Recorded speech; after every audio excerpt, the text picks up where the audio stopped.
Another question that you might see is when you're given a spectra and you are asked what could be the probable functional group or chemical structure for this given compound, whose IR is being shown to you. One of the first things that you should do is draw out all your regions on the IR spectrum and then figure out which peaks are present or absent. Remember, absent peaks are also information.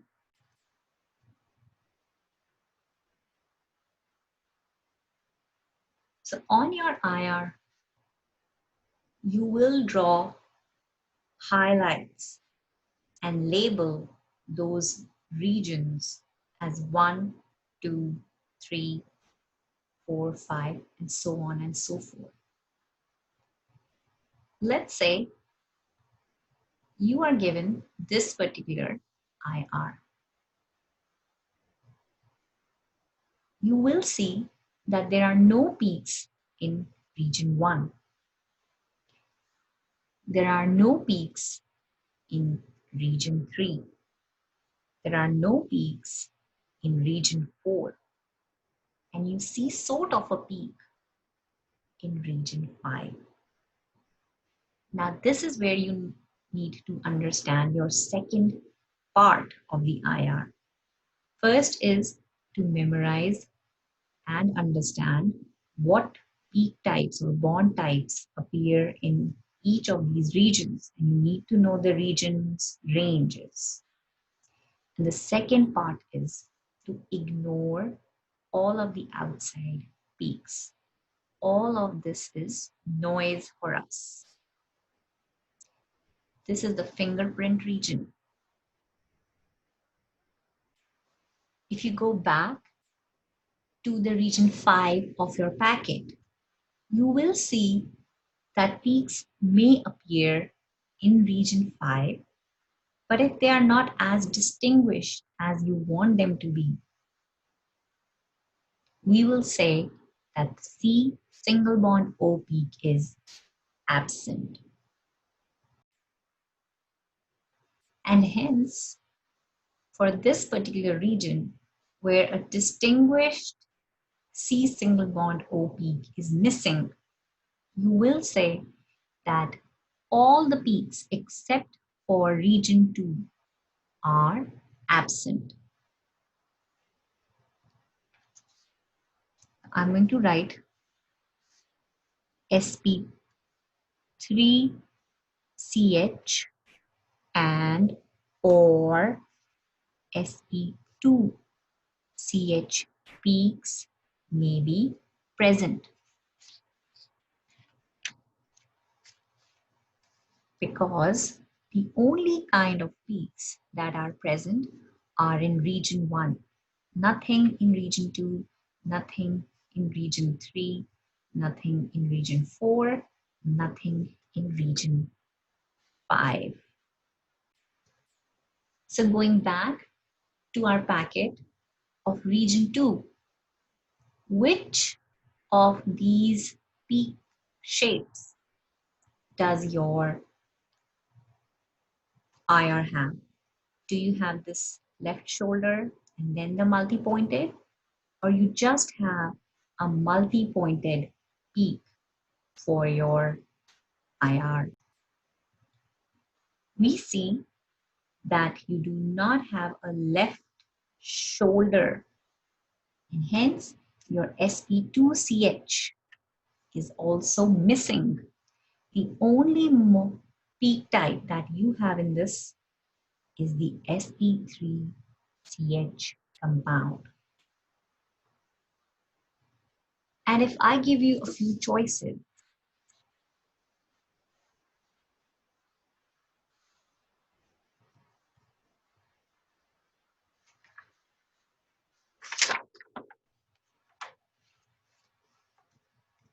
who do you think out of these 3 molecules, which molecule is your structure going to be? for this particular IR. It will be compound A, not B, not C, because no other peak type is present in this IR. Let's look at our second example. On this IR also, I made highlights, and now I'm looking at only the regions with the peaks. In region 1, I see a very small peak at the top. Will this be considered as a peak? No. But I definitely have something on my region 2. What is it? What is the shape type? I can define that using my packet.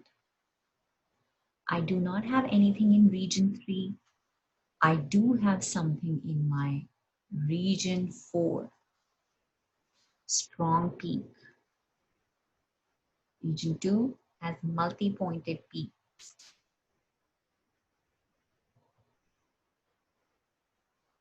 And if you look carefully in my region 5, I have a distinguished peak as well.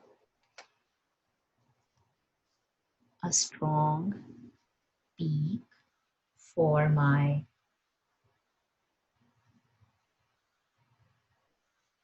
region 5. So I have listed all the 3 peaks that I have. I will now look at my packet. In my region 2, I have a multi-pointed peak with no left shouldered peak. So this peak on my IR spectra corresponds to the sp3ch bond type. In region 4, I have a strong peak, which indicates C double bonded O peak type. And in my 5th region, I also have a distinct peak indicating I have a C single bonded O. With this information on hand, I know my molecule definitely has a carbonyl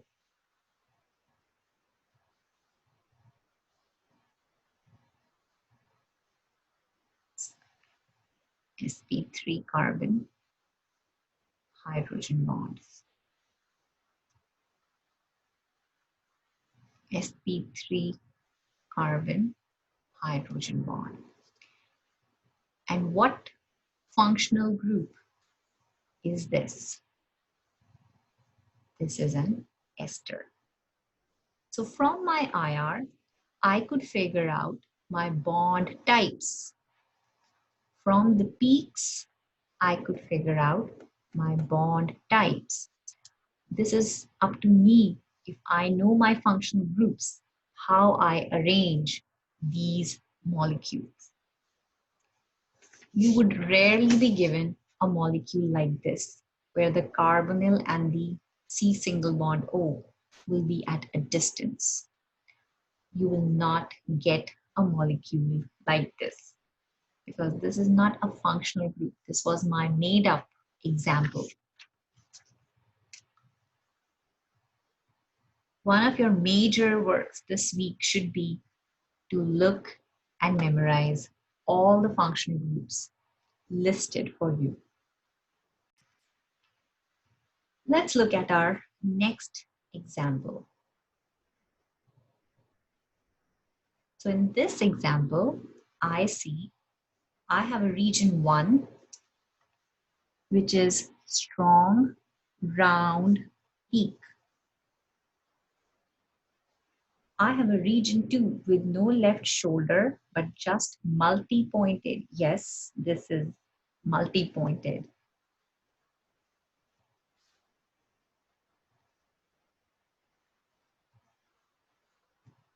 I will not worry about this peak. There is no peak in region 3 and there is no peak in region 4 also. But I see that there are distinguished peaks in region 5. I will not worry about these two peaks which are outside my region 5, but I will definitely look at this peak which is within the region of our region. So I definitely have region 1, region 2, and region 5 because of this distinguishing peak. I will go to my packet and I see for my region 5, I have the C single bonded O. For my region 2, I definitely have the sp3 CH. And for my region 1, I have the OH bond type on my structure. And so if I now have a choice, what is the functional group that I have because of these bond types? I will have an alcohol.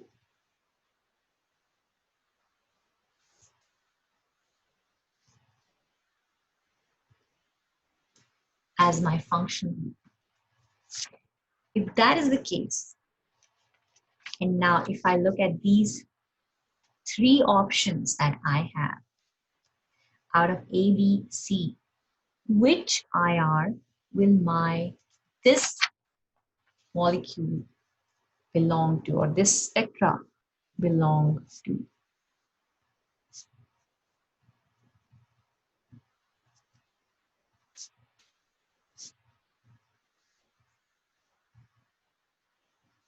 It is definitely not this. It is missing both C single bond O and OH. It is definitely not this. It does have the C single bond O, but it does not have the OH. So it is this particular compound. Let's look at our next example. I have drawn all the 5 regions on this IR spectrum. But what I particularly see in this molecule is that our region 1 and our region 2 are not spliced. There is a merger at these two locations.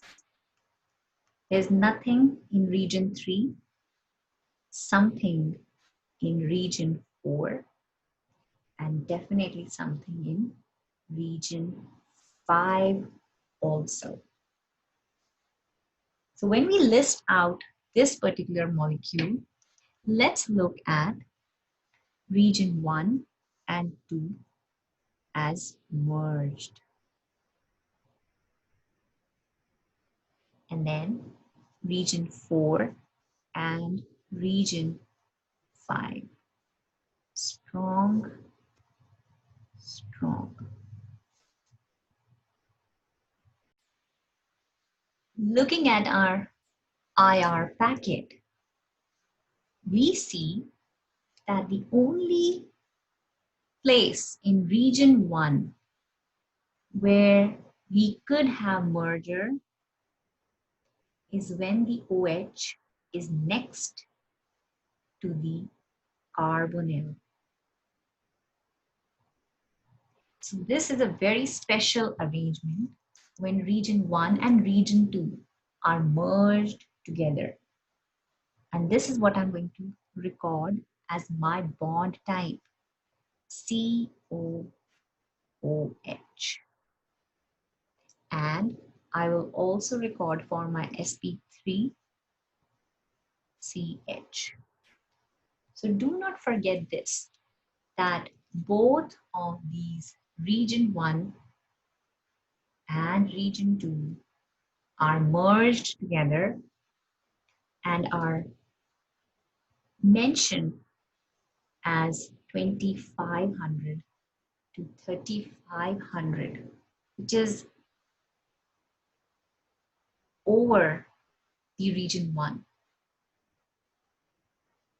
and bleeding into or seeping into the other region, which is region 2. So this merged peak is a very unique distinction that a carboxylic functionality is present. But we are not done yet. Let's look at region 4. Region 4 also has a strong bond right here, which indicates a carbonyl, which makes sense because the carbonyl which we were talking about, to which the OH is attached, is this very carbonyl. And our region 5 has just the C single bond O. Having all of these bond types together, we are going to figure out the functional group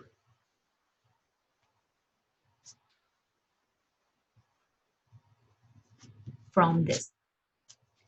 We already have an idea that our OH from region 1 is attached next to the carbonyl. The carbonyl is right here. The C single bond O is right here.